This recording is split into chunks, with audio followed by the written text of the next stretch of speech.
Independent Taiwan is a political stain on the legitimacy of the Chinese Communist Party.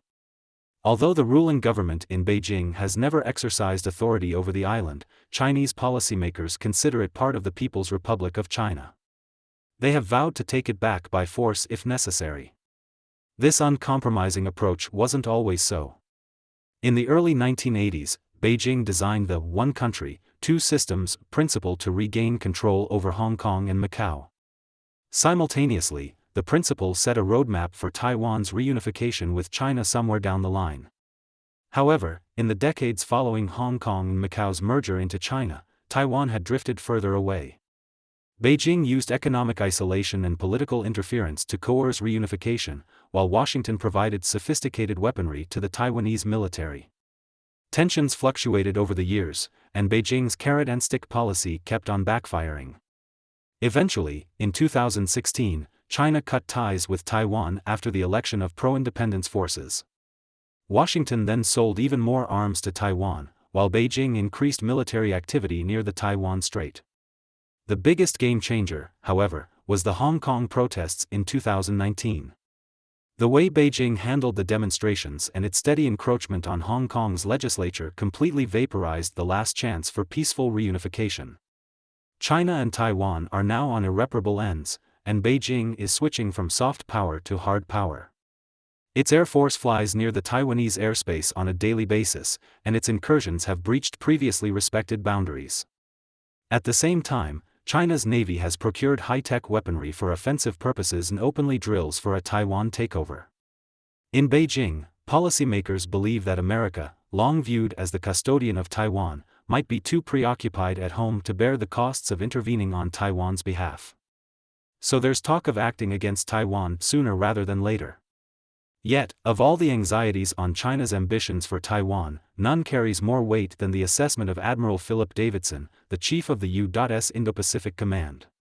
During a Senate committee in February 2021, Davidson argued that China's consistent development and procurement of ships, warplanes, and rockets serve to displace the United States as the dominant power in Asia-Pacific by 2050.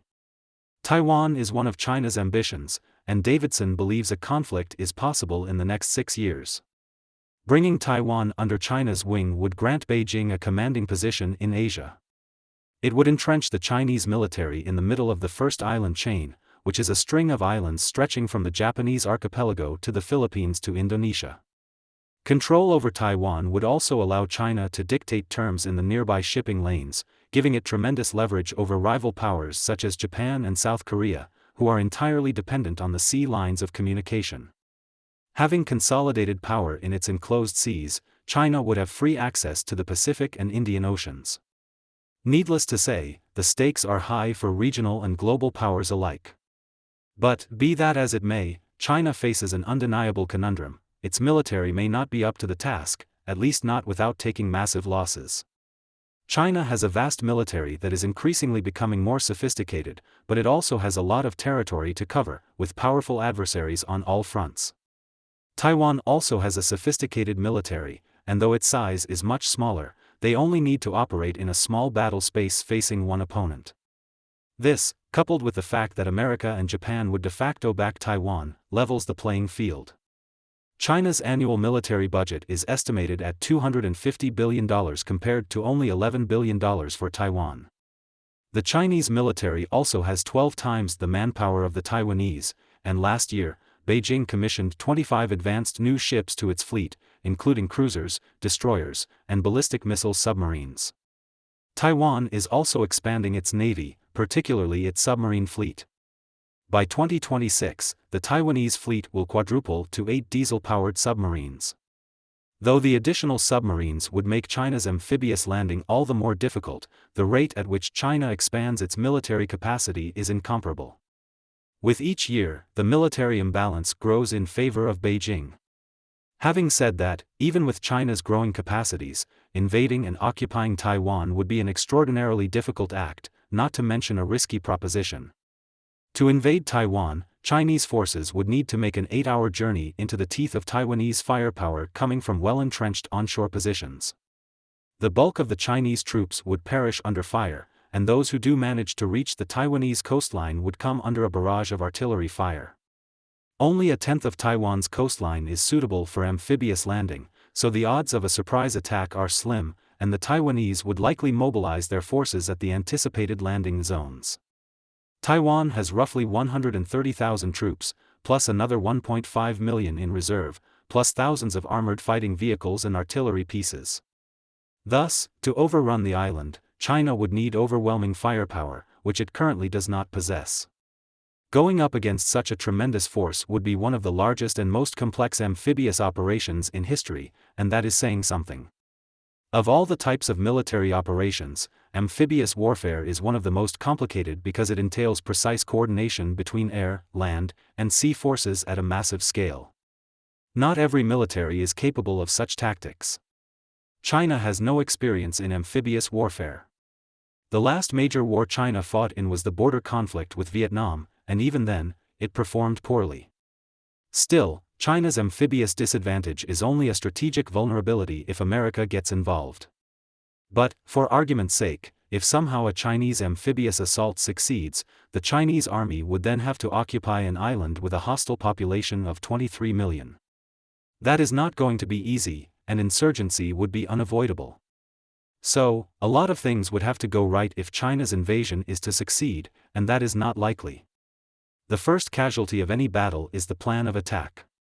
An all-out Chinese invasion at this point in time could theoretically succeed, but it could just as much fail miserably. A military disaster would have catastrophic political consequences. Above all, it would brand the Chinese military as a paper tiger and encourage foreign incursions elsewhere. For China, these considerations are too risky, so a full-scale invasion is not likely in the near future. What is possible, however, is that China begins a hybrid war, which is a type of conflict that stops short of an actual shooting and seeks to subdue the foe through fear and exhaustion. It's the type of conflict employed by Iran, Russia, Turkey, Israel, etc. If performed correctly, a hybrid war can be decisive.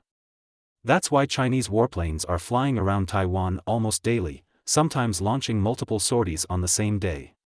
The pace of the Chinese incursions is unrelenting. Last year, Taiwan had scrambled its air force nearly 3,000 times against Chinese warplanes, costing Taiwan a whopping $900 million in fuel costs, pilot fatigue, and wear and tear. So, without firing a single shot, China is depleting Taiwan's resources.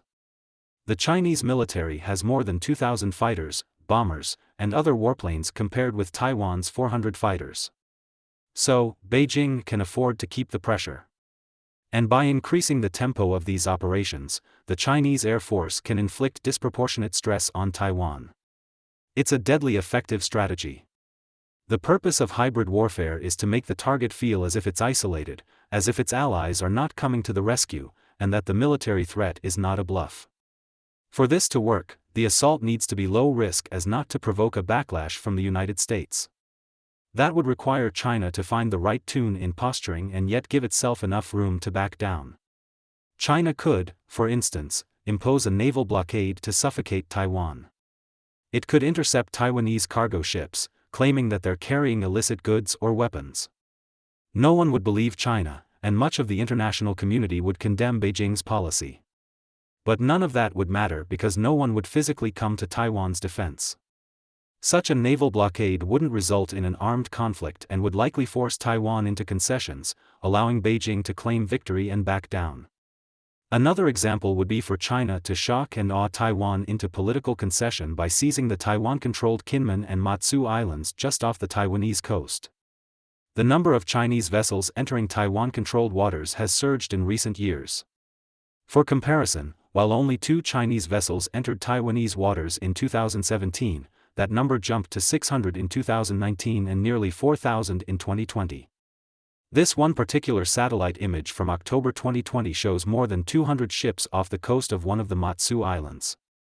The threat here is very real. These islands are lightly defended and have some strategic value. Control over these islands would expand China's buffer while also extending the range of Chinese bombers and anti-ship missiles. America would be unlikely to go to war over a remote island well within China's anti-ship missile umbrella, which would leave Taiwan feeling isolated once more. But the trouble with hybrid warfare is that it means abandoning soft power. Physical action against Taiwan would stir up a zealous independence movement, which would make the occupation all the more difficult. So, while China could manufacture a crisis to reverse Taiwan's drift towards independence, the prospects of an all-out invasion are overblown, at least in the coming decade. Even then, China would only invade Taiwan if it is confident in its victory or desperate for domestic approval. This reassurance, however, doesn't mean that Taiwan can let its guard down. Quite the contrary, defense is the first duty of a state, and it is an unfortunate fact that peace can only be secured by preparing for war. Thank you for watching, and please subscribe to our channel Pouring Knowledge for more videos like these.